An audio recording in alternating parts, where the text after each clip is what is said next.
Hello, I'm Nate, aka B-Tier Mutineer, and today I want to talk about a topic that's quite important to me personally, as well as in relation to the videos I make here. And that topic is why I don't like min-maxing in games. This will serve as a sort of introduction to the channel to explain why I make the videos I do, and I also hope you'll find it an interesting discussion about types of gaming content aimed at different kinds of players. The whole philosophy of B-Tier Mutineer is to play games in a fun or more casual way, rather than seeking to min-max or optimize everything.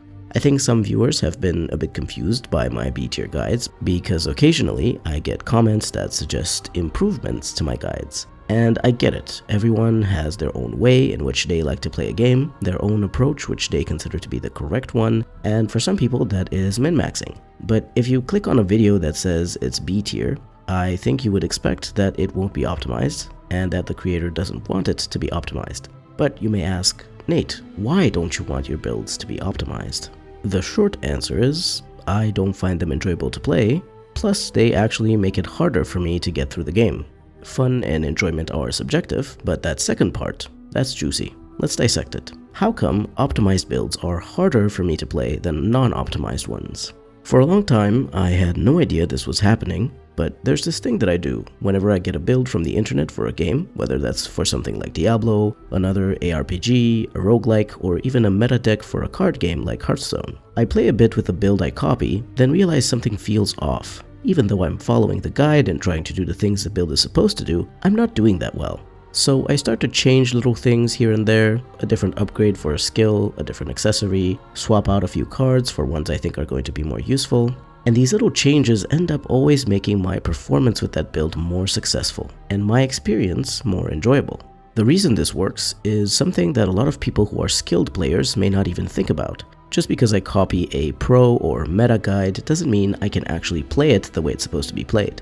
I have bad reflexes, bad depth perception from astigmatism, my focus goes all over the place due to ADHD, and my motor skills leave a lot to be desired. Plus, there's only so much stuff I can remember about how a build is supposed to be played, especially when I'm in the moment. In time, I've learned that for certain games, such as Diablo or Hearthstone, stuff that tends to be more competitive or has scaling that's too difficult to keep up with as a casual, this hybrid approach of taking a meta build from the internet and adjusting it to be more casual friendly or me friendly works really well. For other games, such as Dragon Age, I don't bother taking someone else's build because the game is easy enough to understand and play through on lower difficulties without me needing to resort to copying what someone else does. There are also some obviously broken items and abilities in single-player RPGs because they don't need to be balanced as well as ARPGs or multiplayer games that have ladders, competitions, or PvP. So it's much easier to almost accidentally make something powerful enough to get you through the game just because these very powerful items or abilities exist. Another reason I don't enjoy min-maxing is that once you know that there is a best way to play a game, it can be difficult to do it any other way. With my favorite games, I like to replay them a lot, especially the first half or so of the game. But I always like to try out various builds or half challenges when I play them. This is similar to the issue I have with exploits, where once you find out you can easily get infinite money in a game, it's pretty hard to keep yourself from using that exploit. But if I instead focus my attention on making something that feels balanced, as well as more likely to be believable in the game world, I end up having a more interesting experience playing through the game, in addition to my balanced approach being better suited to the way I play or my lack of skill. I greatly enjoy making decisions in RPGs from a role-playing perspective, based on the choices that I think my character, or a specific companion or NPC would make. To give a few examples, Wynn in Dragon Age Origins is someone who is very much against blood magic, so it doesn't really make any sense for her to gain the blood mage specialization, and yet, the optimal path would require her to become a blood mage, due to the great bonuses and abilities the specialization offers. I don't really feel comfortable making that kind of decision for a companion. It feels quite icky. And of course this is applicable to my own characters as well. I wouldn't turn a devout religious warden into a reaver, blood mage, or even assassin, since they simply wouldn't agree with that kind of thing.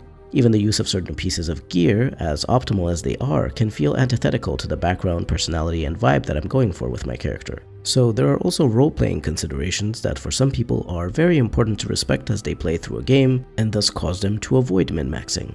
My point with this video, and with my channel in general, isn't to say that I think min-maxing is bad. I actually really enjoy watching other people optimize their builds, do all sorts of difficult challenges that I could never complete myself, and compete against other elite players. However, I think that a lot of instructional content you can find online about games tends to be a bit too focused on min-maxing. And I imagine there's a sizable chunk of players who are more casually inclined like me who may end up struggling to execute these apparently optimal builds or strategies. So I want B Tier Mutineer to be a place where you can find more accessible builds and strategies if you're struggling on your own, or are curious to try something new but don't feel comfortable or knowledgeable enough about the game to do it by yourself. For now, I've been making Dragon Age Origins builds, but I plan on making B-tier builds for Inquisition, as well as Dreadwolf once it comes out. I might even branch out to some other RPGs. Dragon Age is just my favorite series overall, so that's why it's my main focus. As a side note, I've also been told I have a calming voice, so even if you don't know or care about the game I'm talking about, or you prefer to play it in a different way, you could always just listen to my videos as background noise when you're working, playing, cooking, working out, or whatever else. This doesn't have anything to do with min-maxing, I just thought I'd mention it. So these are my thoughts about min-maxing in games, why I prefer not doing it, and why I make unoptimized guides on my channel. I'd love to hear your thoughts on this topic, especially if you're a more casual gamer. I'm very interested to know whether other players have had similar experiences to mine in regards to trying and failing to execute optimal or meta builds, as well as if you have any particular issues when playing RPGs that you feel aren't being addressed by most online guides. I want my guides to be as helpful as possible, so do let me know if you'd like me to include any extra information or make some separate guides talking about game mechanics and other such things. As always, if you're interested in more of my videos about games, mainly Dragon Age and RPGs at the moment, do remember to subscribe and leave a like and comment while you're at it too. They really help. This has been B Tier Mutineer. Thank you very much for watching, and I'll see you next time.